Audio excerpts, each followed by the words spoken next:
शोकम सोढ़ुम अशक्नुवन, शोक को सहन करने में असमर्थ होता हुआ।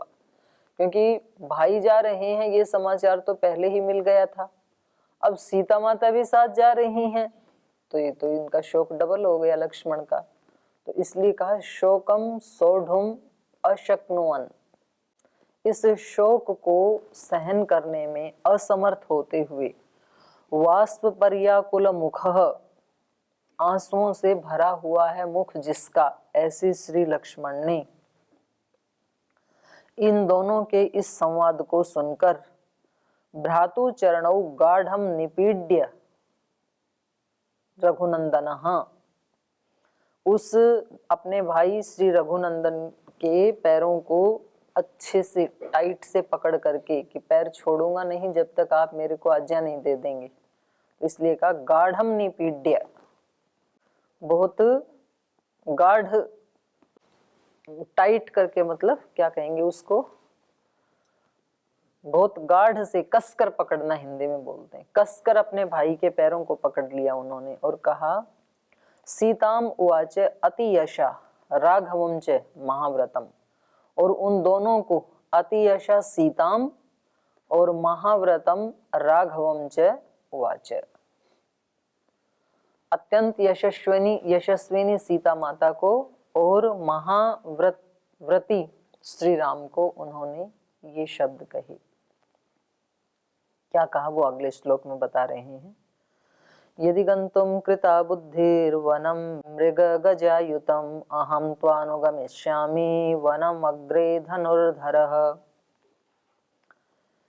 हे रघुनंदन, यदि मृग गजायुतम वनम गंतुम बुद्धि कृता, यदि आपने मृग और गज हाथी, हिरण और हाथी आदि प्राणियों से युतम संयुक्त परिपूर्ण, अगर आपने हिरण और हाथी आदि से युक्त वन को जाने के लिए आपने कृता बुद्धि आपने ये निश्चय कर ही लिया है यदि कि आप जाएंगे ही जरूर उस जंगल में जिसमें बहुत सारे जंगल के प्राणी रहते हैं, तो वनम अग्रे, तो उस वन में पहले धनुर्धर अहम त्वा अनुगमिष्यामि, धनुष धारण करके मैं भी आपके सामने आपके साथ साथ चलूंगा, साथ साथ नहीं चलूंगा, अग्रे अग्रे अनुगमिष्यामि, तो दोनों तो विपरीत है ना। अनुगमिष्यामि का मतलब होता है अनुसरण करना और अग्रे का मतलब होता है आगे आगे चलना। तो वैसे तो मैं आपका अनुगामी हूं, लेकिन आप इन जंगली जानवरों से युक्त वन में यदि जाएंगे तो धनुष धारण करके फिर मैं आपके आगे आगे चलूंगा, ताकि मैं पहले रास्ते को निष्कंटक बना दूं, बाधा से मुक्त बना दूं, फिर पीछे पीछे आप आना। तो वैसे तो मैं आपका अनुगामी ही हूं, अनुचर ही हूं, पर यहाँ आपसे आगे चलूंगा। न देवलोकाक्रमणं नामरत्वम् अहं वृणे ऐश्वर्यं वापि लोकानां कामयेन त्वया विना। तो यहाँ लक्ष्मण का त्याग और निर्लिप्तता उनके चरित्र की दिखाई देती है, निष्कामता दिखाई देती है।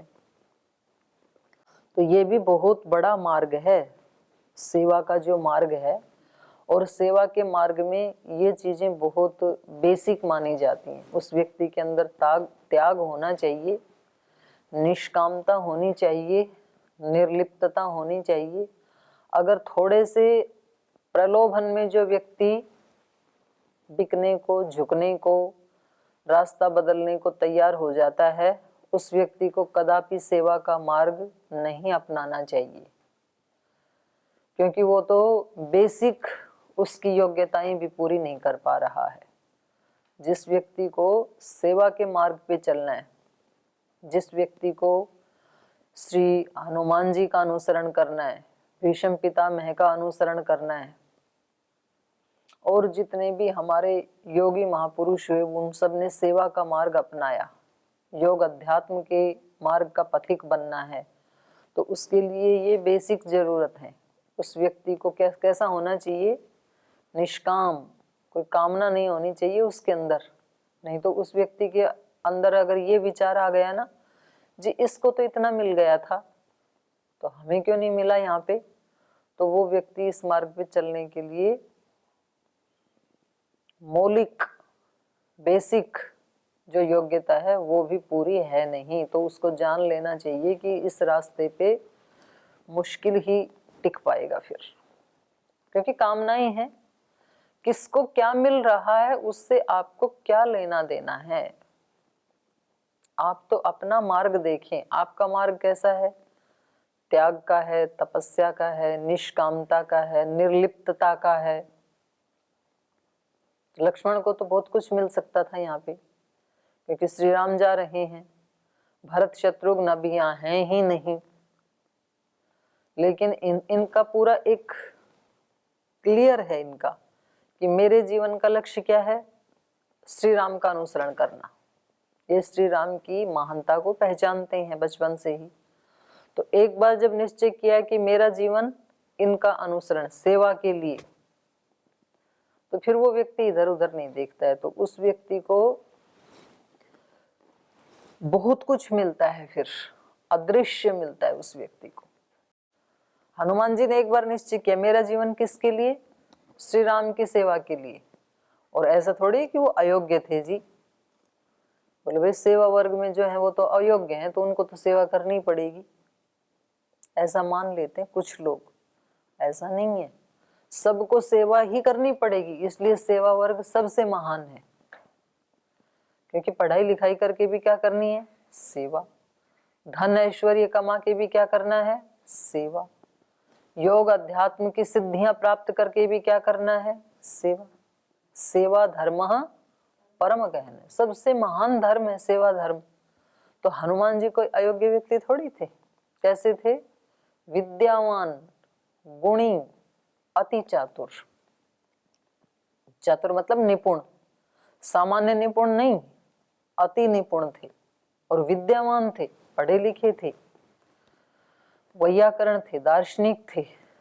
और वो सब पढ़ करके उनके जीवन का संकल्प क्या है, राम काज करीबे को आतुर। हमेशा किसके लिए तैयार रहते थे, श्री राम का कोई काम मिल जाए मुझे, श्री राम कोई आदेश दे दे मुझे। फिर वो आदेश चाहे समुद्र को लांघने का हो, चाहे हिमालय में जाने का हो। हिमालय में जाके संजीवनी वटी लेके आई, उनकी यात्रा देखो आप, या फिर समुद्र लांघ के लंका जाने का, माने कठिन से कठिन काम भी क्यों ना हो। तो सेवक अपना सौभाग्य समझता है। जो अच्छा सेवक होता है उसको लगता है कि कठिन से कठिन काम मुझे मिलना चाहिए, अधिक से अधिक काम मुझे मिलना चाहिए। तो ऐसे ही श्री लक्ष्मण जी भी हैं। लक्ष्मण क्या कह रहे हैं कि मुझे ना तो अमरत्व की इच्छा है, देवलोक आक्रमणम ना अमरत्वम अहम वृणे, ऐश्वर्यम व अपि लोकानाम न कामये त्वया विना। त्वया विना, आपके बिना, न देवलोक आक्रमणम वृणे, न तो मैं देवलोक में आक्रमण करना चाहता हूँ, आपके बिना देवलोक नहीं जाना चाहता हूँ मतलब। और न अमरत्वम अहम वृणे त्वया विना, और आपके बिना मैं अमरत्व को भी वर्ण नहीं करना चाहता हूँ। अमरत्व मतलब मुक्ति, मोक्ष, अमरता को भी प्राप्त नहीं करना चाहता हूँ कि भाई मुझे तो मुश्किल से ये मानव जन्म मिला है, इसलिए मेरा लक्ष्य क्या है, मोक्ष को प्राप्त करना। कोई दीन है, दुखी है, कैसा है, इनसे मुझे कुछ लेना देना नहीं है। महर्षि दयानंद ने भी इसी मार्ग को चुना था। उन्होंने कहा कि जब तक मैं चाहता हूँ इस धरती के ऊपर एक व्यक्ति भी दुखों से बिलख रहा है, तब तक मैं उसके दुख को दूर करना चाहूंगा, मोक्ष को नहीं चाहूंगा तब तक मैं। श्री अरविंद ने भी ऐसे ही कहा था,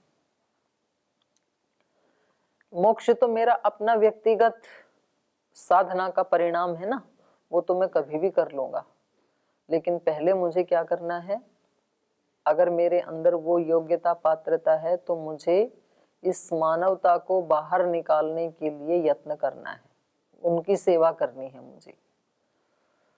और कुछ ऐसे होते हैं बोले भाई हमें क्या है, दुनिया तो जब होगी होगी, मुझे, मैं अपना तो कर लूं पहले, तो मुझे अपना मोक्ष प्राप्त करना है। तो इस तरह से कुछ होते हैं, बिरली आत्माएं होती हैं, और उनके मन में भी ये नहीं होता है कि भाई इन दूसरे लोगों का हित हो या ना हो, ऐसा भाव नहीं होता है, बल्कि उनका वो मोक्ष पे चलने वाला जो संस्कार वो इतना प्रबल होता है कि वो इधर उधर देख पाते ही नहीं है। फिर वो तो कोई बिरले होते हैं, महर्षि रमण जैसे, और उन्होंने भी फिर उसको प्राप्त करके तो पूरा जीवन सेवा में ही लगाया, तो उपेक्षा नहीं करते हैं वो किसी की। तो ऐसे ही लक्ष्मण कह रहे हैं कि मैं आपके बिना अमरत्व को भी वर्ण नहीं करता हूँ, नहीं चाहता हूँ। ऐश्वर्यम वापि लोकानाम, सारे लोगों का, अयोध्या की तो बात ही छोड़ो, अयोध्या का ऐश्वर्य मुझे मिले इसके लिए मैं यहाँ रहूं, ऐसा तो मैं कभी करूंगा नहीं। तीनों लोगों का ऐश्वर्य भी यदि मिले तो भी आपके बिना वो मुझे स्वीकार नहीं है। तो ऐसी निश्चयात्मक बुद्धि होती है जो महापुरुष होते हैं ना। जैसे अर्जुन के सामने क्या रखा गया, एक तरफ अक्षौहिणी सेनाएं श्री कृष्ण की, और एक तरफ श्री कृष्ण, और वो भी निहत्थे, और युद्ध नहीं करूंगा इस प्रतिज्ञा के साथ। तो भी अर्जुन ने किसको चुना, श्री कृष्ण को चुना। तो कृष्ण बोले तेरा दिमाग खराब हो गया, युद्ध में तो दोस्त की आवश्यकता थोड़ी होती है, सेना की आवश्यकता होती है। मैंने पहला चांस भी तुझे दिया, फिर भी तू चूक गया, तो तुझे अक्षौहिणी सेना ही मांगनी चाहिए थी ना। तो मेरा क्या करेगा तू ले जा करके, युद्ध लड़ना है और मैं लड़ूंगा नहीं, मैं तो अपने आनंद ले रहा हूं, तो मैं नहीं युद्ध करूंगा, ना हथियार उठाऊंगा, तो मेरा करेगा क्या तू। बोले मेरे को आप ही चाहिए, बस आप मेरे को बताते रहना कि मुझे क्या करना है, बाकी मैं अपने आप कर लूंगा। तो मुझे इन दोनों में से आप ज्यादा भारी लगे, सेना और आप दोनों का यदि मैं तोलूं तो आप ही ज्यादा उसमें भारी है। तो उन्होंने भी बाह्य ऐश्वर्य को या बाहर की जो विराटता या सेना की जो एक विराटता है उसको त्याग करके श्री कृष्ण का वर्ण किया। ऐसे ही यहाँ पर लक्ष्मण भी कह रहे हैं तीनों लोगों का ऐश्वर्य भी यदि मिले ना आपके बिना, तो उसको मैं नहीं चाहूंगा। एवं ब्रुवाण सौमित्री वनवासाय निश्चित रामेण बहुभी शांत्वैर्निषिद्ध पुनरब्रवीत। तो व्यक्ति को ऐसे ना अपने आकलन करने के बहुत सारे अवसर आते हैं। व्यक्ति को लगता है कि एक तरफ ये सत्य है, एक तरफ मेरे को ये पद प्रतिष्ठा मिलेगी, तो व्यक्ति को लगता है सत्य का पालन तो कभी भी कर लूंगा, ये मौका तो दोबारा आएगा नहीं ना, तो ऐसा करता हूँ पहले ये पद प्रतिष्ठा पा लेता हूँ, उसके बाद फिर सत्याचरण ही करेंगे जीवन में, इस एक मौके को नहीं छोड़ेंगे। लेकिन करोगे कैसे, असत्य के संस्कार बना के सत्य का आचरण होगा कैसे। सत्य का आचरण करने के लिए तो आज संस्कार बनाना पड़ेगा। तो इस तरह से एवं ब्रुवाण ऐसे कहते हुए सौमित्री, सौमित्री मतलब लक्ष्मण, वनवासाय निश्चित, वनवास के लिए सुनिश्चित हो गए। उन्होंने देखा ना कि जैसे सीता माता अपने निश्चय पे दृढ़ रही तो श्री राम ने अनुमति दे दी। तो उन्होंने देख ही लिया कि मेरे को जाना है तो मेरे को क्या करना पड़ेगा, दृढ़ निश्चय होना पड़ेगा। जिसका दृढ़ निश्चय हो गया उसको कौन हिला सकता है, और जिसका अपना निश्चय दृढ़ नहीं होता है ना, बोल जी क्या करूं, मैं तो रहना चाहता हूँ, इस मार्ग पे चलना चाहता हूँ, पर माताजी नहीं छोड़ रही हैं, पिताजी नहीं छोड़ रहे हैं, बोल जी घर में अकेली ही संतान हूं, मैं तो चलना चाहता हूं लेकिन क्या करूं। मतलब हजारों उस व्यक्ति के पास बहाने होते हैं। आदमी इतना चालाक होता है कि उसको भी अपने ऊपर नहीं लेना चाहता है कि जी मेरी हिम्मत नहीं है, मैं नहीं चलना चाहता हूं, ऐसे नहीं बोलता है, दूसरे को ब्लेम करके ही जाता है फिर भी। लेकिन सत्य तो ये है कि जिसका दृढ़ निश्चय है उसको कभी कोई रोक नहीं सकता है, और वो दृढ़ निश्चय कभी भी आ सकता है। महात्मा बुद्ध को शादी करने के बाद, बच्चा पैदा होने के बाद वो दृढ़ निश्चय आया, वो विवेक आया, क्योंकि उससे पहले तो उनको बाहर की कोई वस्तु देखने ही नहीं दी।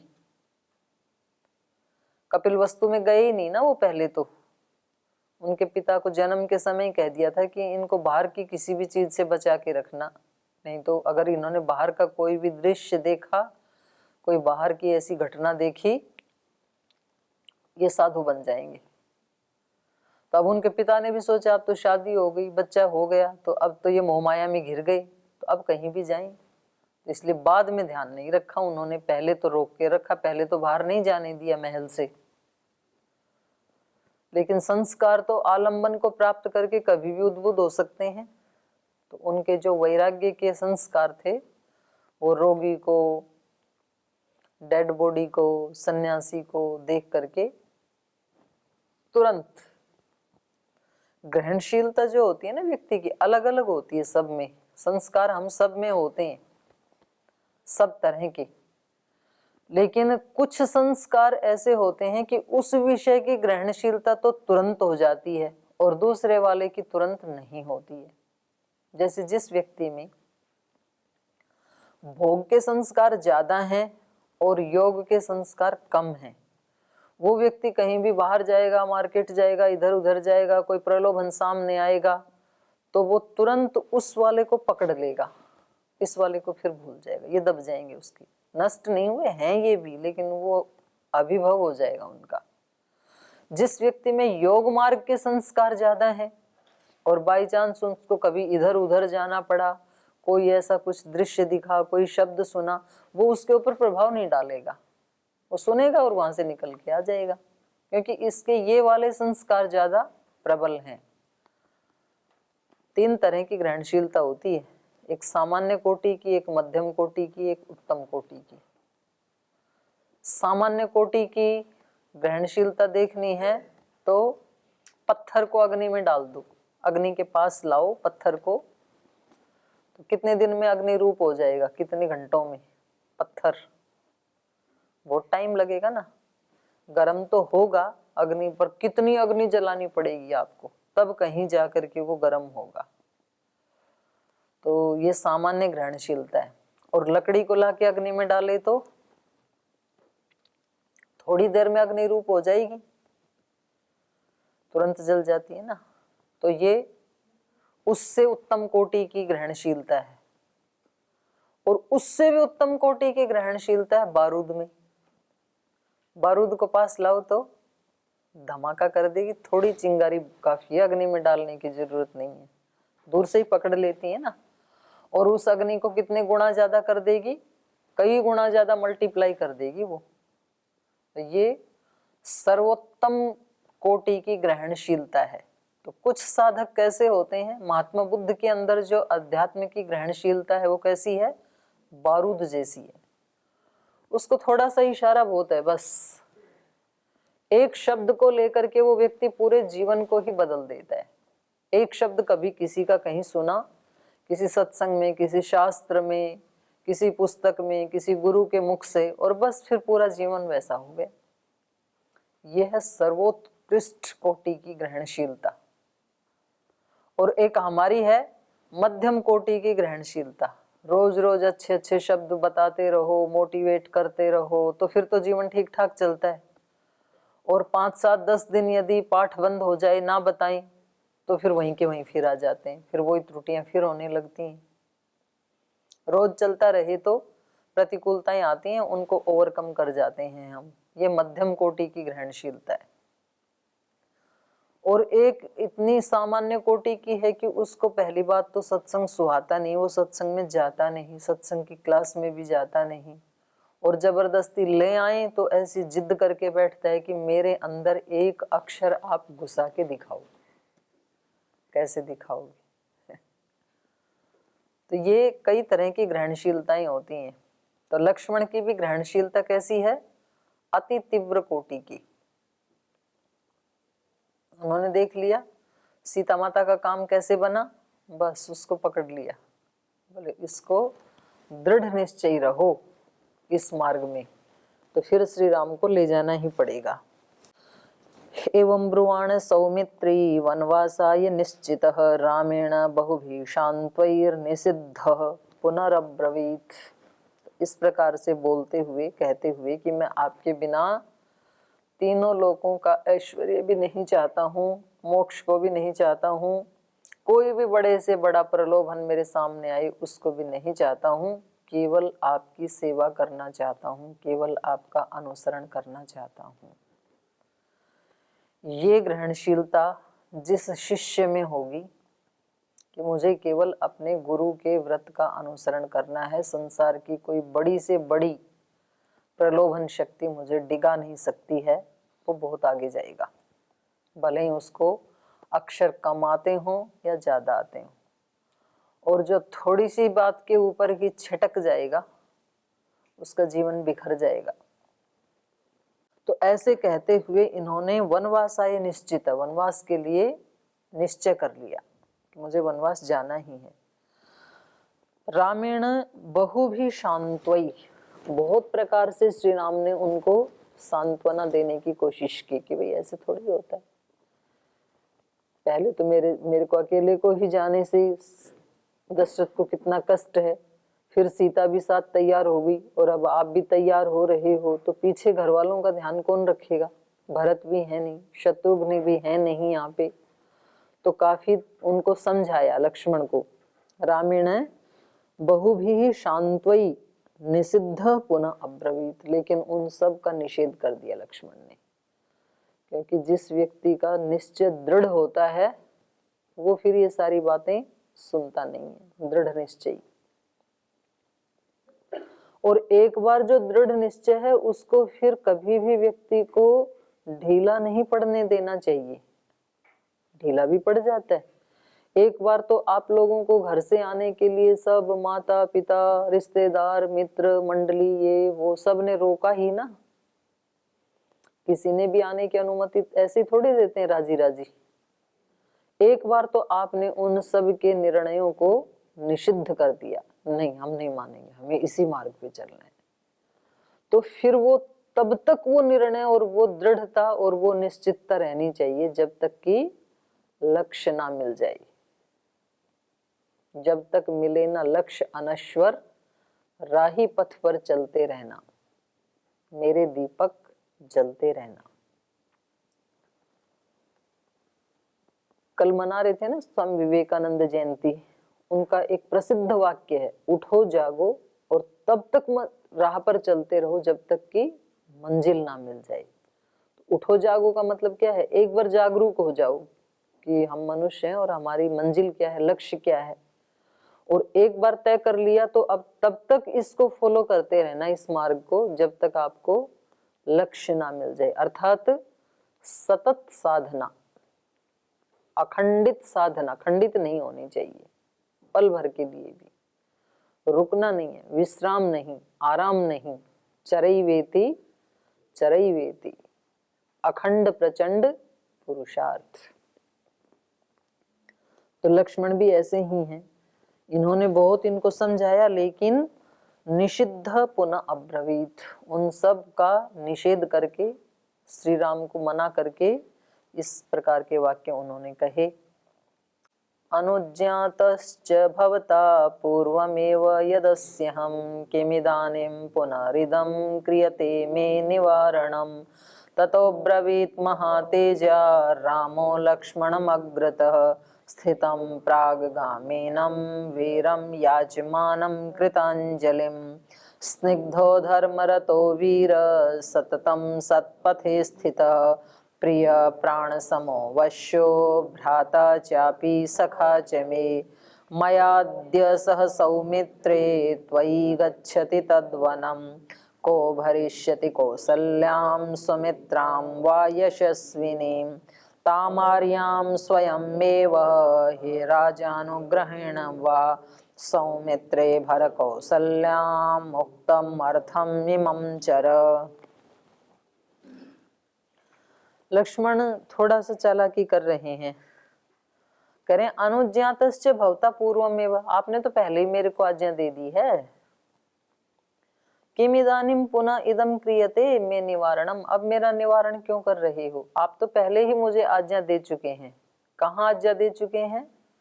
तो उसका नीचे श्लोक दिया है, देखो अयोध्या कांड का।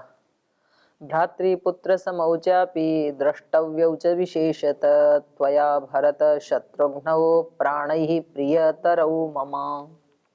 सीता को बता रहे थे ना श्री राम, क्या करना आप, भरत और शत्रुघ्न को कैसे देखना, जो मेरे प्राणों से भी प्रिय हैं, प्राणई प्रियतरौ मम, जो मुझे अपने प्राणों से भी प्रिय हैं, उनको कैसे देखना, भ्रातृपुत्र समौ, या तो छोटे भ्राता की तरह देखना या तो छोटे अपने पुत्रों की तरह से देखना। तो लक्ष्मण का नाम लिया ही नहीं इसमें, दो का ही लिया ना, भरत और शत्रुघ्न का। तो इस श्लोक को पकड़ के वो कह रहे हैं आप तो पहले ही मुझे आज्ञा दे चुके, आपने तो यहाँ रहने के लिए, मेरा ख्याल रखने के लिए सीता माता को कहा ही नहीं। नहीं कहा इसका मतलब आप मुझे अपने पीछे चल ले जाना चाह ही रहे थे, तो अब क्यों मेरा निवारण कर रहे हैं। तो कुछ कुछ ऐसे भी बहुत कुशाग्र बुद्धि शिष्य होते हैं जो गुरुओं को ही उल्टा उनके वचनों में उलझा के रख देते हैं। जैसे कि आप लोग हैं, मैं कुछ बताती हूँ तो मेरे ऊपर ही अप्लाई करते हैं आप लोग। तो इसलिए राम के कहे हुए वाक्यों को राम के ऊपर ही अप्लाई कर दिया इन्होंने। तो बोले आप मुझे रोक नहीं सकते हैं। तो आगे इन्होंने क्या कहा ये हम कल पढ़ेंगे, आज यहीं विराम लेते हैं।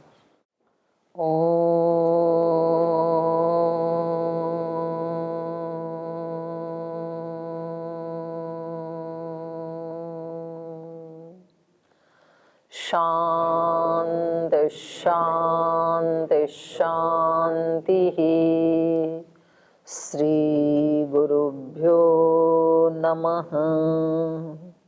राम का गुणगान करिए, राम का गुणगान करिए, राम प्रभु की भद्रता का, सभ्यता का ध्यान धरिए, ध्यान धरिए, राम का गुणगान करिए, राम का गुणगान करिए, राम के गुण चिरंतन, राम के गुण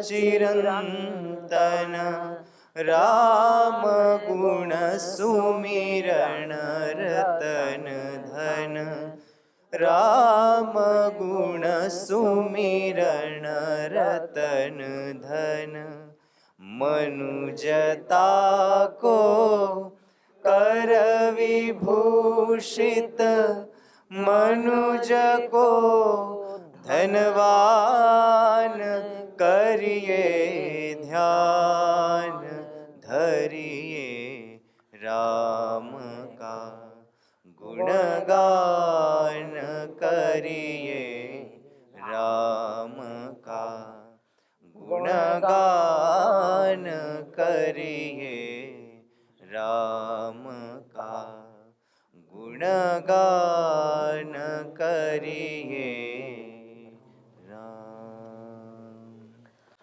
ओम श्री गुरुभ्यो नमः।